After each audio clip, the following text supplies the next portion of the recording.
We've all been there. You're locked in a heated debate and the tension is rising fast and you're just feeling your emotions escalating. Or you're just panicking inside thinking, how in the heck am I gonna get out of this without losing my cool? By the end of this video, you will have 6 simple strategies that you can use in an instant at any time to keep yourself cool, calm, and collected while saying what you need to say in a calm and confident manner when that conflict arises.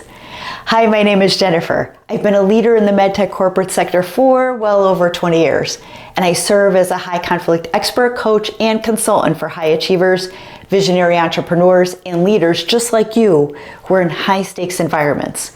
I help ambitious professionals and businesses turn conflict into a competitive advantage to master high stakes leadership and to drive sustainable success through systems-driven discipline.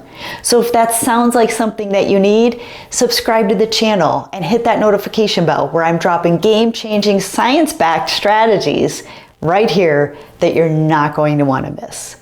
So we've all been there. I don't know anyone that's not been in a conflict discussion or a situation, and many times it's locked in a heated debate, right? The tension's rising, voices are sharpening, and that unshakable conviction is that we are right. Sometimes we don't always have to be right to move things forward. And what if I told you that just a simple shift in your perception, it could lead to the end of this conflict almost instantly? So sounds like magic, right? Well, it's actually backed by science. So there's so much power in cognitive reframing. So cognitive reframing is a psychological technique that allows us to see a situation from a different perspective, often leading to a more peaceful resolution. So sometimes when things are too close to us, we can't see outside of our own little box, right? So studies show that when people adopt an empathetic perspective and trying to genuinely understand the other person's point of view, conflicts can de-escalate by up to 80%. So that's a massive reduction in stress and friction, right? Simply by shifting how we see the disagreement. But what's even more fascinating is that the technique isn't just useful for resolving those conflicts and winning over others. It's also powerful for self-regulation, which is really what we're trying to get at. Even if we think that we're right, we need to get to a point of almost like empowerment and to regulate ourselves. So we're not looking as crazy as that other person, right? And research has found that individuals who practice reframing and taking that experience to a different level lowers their cortisol levels, meaning they can handle stress better and they're less likely to become emotionally overwhelmed when the stakes are high in a conversation. So in other words, translation, right?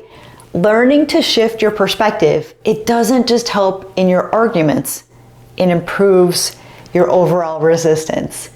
So there is a game-changing perception shift that happens. What's the magic perception here that can dissolve this conflict in an instant? It's this: the person in front of me is acting based on their own experiences, their own fears, and their own desires, just like I am. So it sounds like a simple statement to say to yourself or put into your head, but when you truly internalize it, something amazing happens. Instead of seeing the other person as an adversary, you recognize them as another human being that's navigating their own challenges, right? This mindset alone, it can take the edge off any argument, even in your tone, in that high emotional feel. You feel like, like the hair is standing up on your back, like they say that about a dog, right? Neuroscientists have found that when we reframe the situation to see someone as misguided rather than malicious, our brain can shift from that defensive state that's triggering our amygdala to a problem-solving state, which is activating that prefrontal cortex. Oh, if I can get that out, right? And that's what we want, is we want to be mindful, be present. Did you ever notice when you get all fired up and hyper, sometimes you can't even remember what you're saying, let alone making sure you're putting the right words together, right? So how can I apply this in real life, or how could you apply this in real life?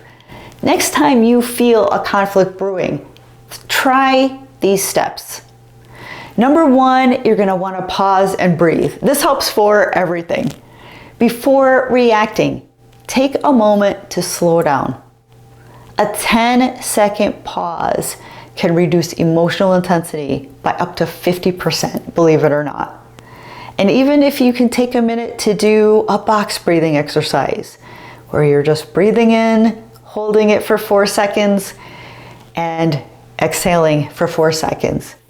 Taking that deep pause and deep breath, and you don't have to make it obvious, can really help to bring down your stress level. Number two is ask yourself, what could be influencing this person's reaction? Shift from assuming bad intentions to considering their background and their struggles. Most people don't have bad intentions, or I don't look at it that way. I try to be very optimistic that someone is coming to me with something either that they care about, that's making them emotional, or something that's going on in their lives that has nothing to do with the situation, but is somehow triggering them, right? So let's just take a moment to step back and have the mindset of what's happening with that other person potentially. Number three is let's try to reframe the situation completely. Instead of thinking they're attacking me, try they're expressing their frustration and it's the only way that they know how. So this kind of takes the pressure off of you in that fight or flight response, because we feel like it's almost like running away from a cheetah. Not that we have cheetahs in our backyards, but when somebody's coming at you, our bodies respond in the same way. So if we can hopefully take a second to breathe and be mindful and just remind ourselves there might be something else going on with this person, or maybe they don't express themselves in the way that's conducive of a good discussion, and just stepping back a bit. It helps us also learn of the things that we don't want to do, the ways that we don't want to be in front of someone else when we're really hot or we're mad about something and we're going to them, right? So I also look at it as like a learning game as well as what not to do, because sometimes the what not to do helps us more than what to do, right? And number four, we want to respond and not react if we can possibly control ourselves.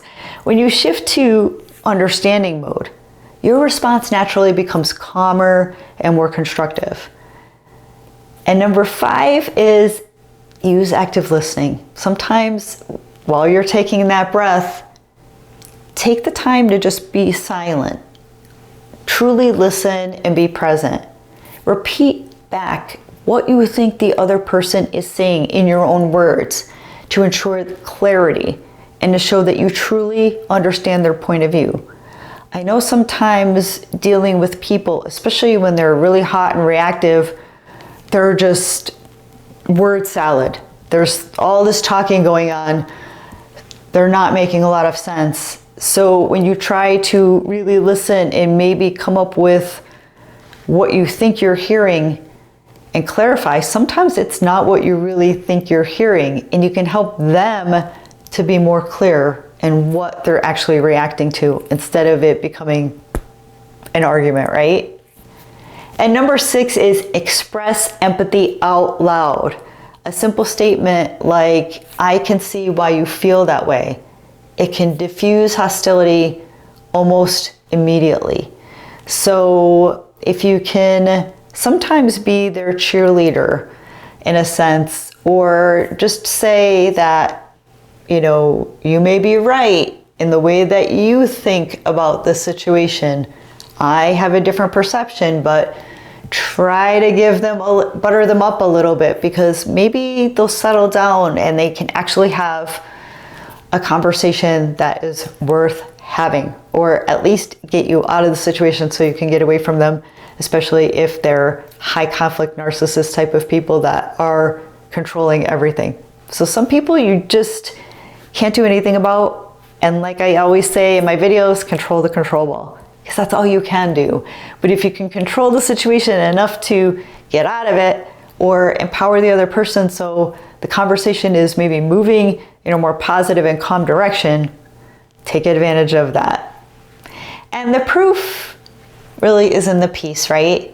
When individuals in high stakes negotiations, they use empathy and perspective, they were 67% more likely to reach a mutually beneficial agreement. So imagine applying that to workplace disputes, family arguments, or even road rage moments. If we can just breathe and calm ourselves, we can be in a much better place in our minds and in our bodies, right? And beyond negotiations, businesses that train their employees in conflict resolution and in empathetic communication, they report a 50% reduction in workplace disputes and a significant improvement in team collaboration. So I'm all for that. I think that sometimes we are so focused on our own roles. We're so sometimes, especially in a corporate environment, so worried about someone getting ahead of us instead of being helpful. And sometimes just trying to prove ourselves or prove our point. And it just brings out the worst in us sometimes. I think that we've all been there. If you have, let me know in the comments. Let me know your story, because I have plenty of stories that I can certainly share with you where I haven't been at my best because the emotions got the best of me. So this means that taking the ability to reframe conflict, it doesn't just make our personal life smoother. It can create a workplace culture that is more harmonious and productive. So give that a try. Even if you do it for yourself in your own environment, is trying to reframe and pause. So the key takeaway here is conflict is inevitable, right? But suffering through it doesn't have to be. I feel like conflict is everywhere. There's a lot of toxic environments, a lot of toxic people, a lot of people that have a lot going on and some very deep suffering that they're going through. But that doesn't have to come on your plate. The next time tensions rise, try shifting your perception. Instead of seeing the other person as an opponent, view them as a fellow human doing their best with what they know. So you might be surprised how quickly the walls of conflict come tumbling down if you give them a chance. And that's all that you can control. But if they are that narcissistic tendency, if they are in that control, if it's something you can't do anything about, you really can't do anything about it. But you won't know until you open yourself up to trying. And if it's something that doesn't work, you know where you stand. Additionally, keep in mind that developing this skill is a process. We're not perfect. I try the best that I can, but I have days that I do snap out, I have to admit. So the more you practice reframing and the more natural that you become in that calming, that taking a deep breath, that truly listening, you'll find yourself navigating even more challenging conversations and situations with ease, because it'll be part of your habit stack. So what's a time when a simple perception shift, it changed a conflict for you? So if you have any tips, if you have any tricks, if there have been, tactics that you've used, let me know in the comments. I would love to hear your insights. So if you found this content valuable, please consider sharing, please consider subscribing, and we'll see you all in the next video.